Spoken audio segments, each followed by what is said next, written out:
আমার মতন করে সেট দিয়ে নিলাম, আপনারা আপনাদের মতন সেট দিতে পারেন। এবার এইভাবে বানালে আর দোকান থেকে কিনবেনই না, শেষ পর্যন্ত না দেখলে মিস করবেন কিন্তু।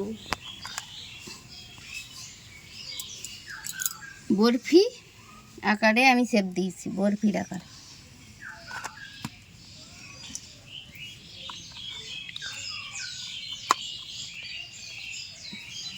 নমস্কার বন্ধুরা, শাশুড়ি বৌমা রান্নাঘরে আপনাদের সবাইকে স্বাগত। আমরা আজকের করছি সুজির বরফি। দোকান থেকে তো আপনারা বরফি কিনে খান, বাড়ি এত সহজ পদ্ধতিতে করা যায় জানলে আপনারাও করে খাবেন। দেখতে থাকুন আমাদের সুজির বরফি। কড়াই উনুনে বসিয়ে দিলাম, কড়াইতে দিলাম 2 চামচ ঘি,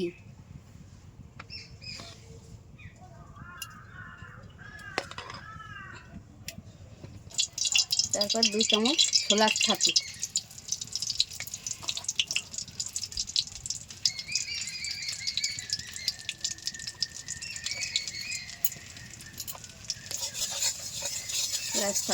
ওর মধ্যে দিলাম আমরা 1 বাটি পরিমাণ সুজি। সুজিগুলো নাড়তে থাকতে হবে যাতে লাল না হয়ে যায়, খুব সামান্য জাল দিয়ে নাড়তেই থাকতে হবে।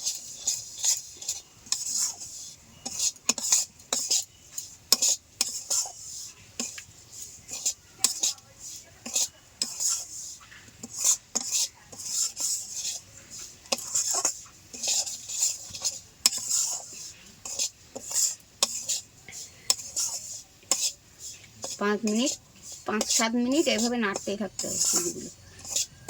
উনুন থেকে নামিয়ে নিলাম সুজি ভেজে, তার মধ্যেই আমুল দুধ দিয়ে দিলাম। আমি এই গরম গরম অবস্থা নামিয়েই দিতে হবে দুধটা।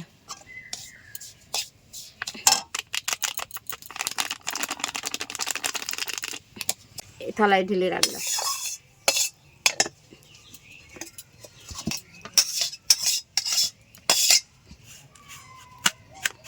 চিনি শিরা করার জন্য আমরা 1 বাটি চিনি নিলাম।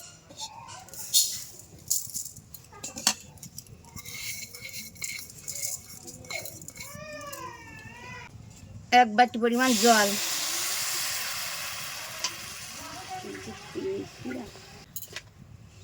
2টো এলাচ ফাটিয়ে দিলাম,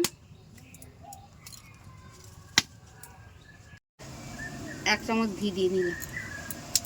ঘিটা দিলে খেতে খুব ভালো হবে আর গন্ধটাও সুন্দর হবে। সুজিগুলো দেবো। আমাদের এই চিনির রসটা তৈরি হয়ে গেছে, এর মধ্যে আমরা এই ভাজা সুজিগুলো এবার আস্তে আস্তে আস্তে আস্তে অল্প অল্প করে দেবো। ভাজা সুজিগুলো আর নাড়তে থাকবো, নাড়া বন্ধ করলে হবে না। আর জাল কমিয়ে রাখবো, সবসময় জাল কমিয়ে কমিয়ে সুজিগুলো আমি এর মধ্যে দিয়ে দেবো।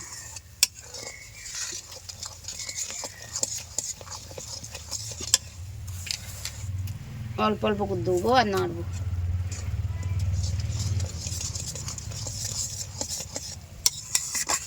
জাল একদম কমানো থাকবে। ভাঙিয়ে দেবো ভালো করে।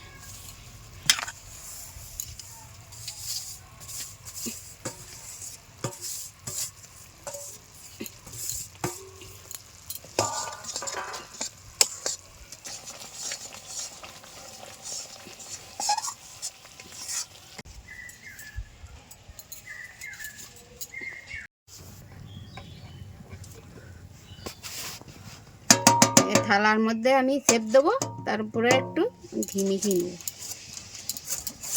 যাতে তাড়াতাড়ি উঠে যায় জিনিসটা।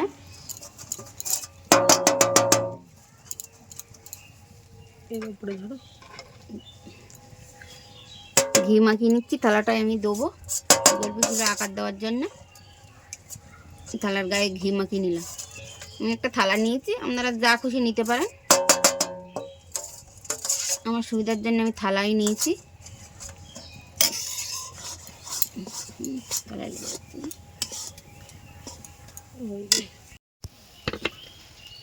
আমি এই থালার মধ্যে এটা দিয়ে দিলাম। ভালো করে সমান করে করে আমার মতন করে সেট দিয়ে নিলাম, আপনারা আপনাদের মতন সেট দিতে পারেন।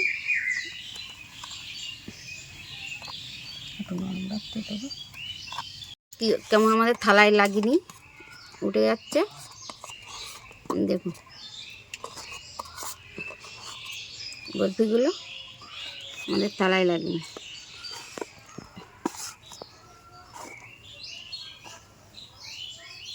বরফি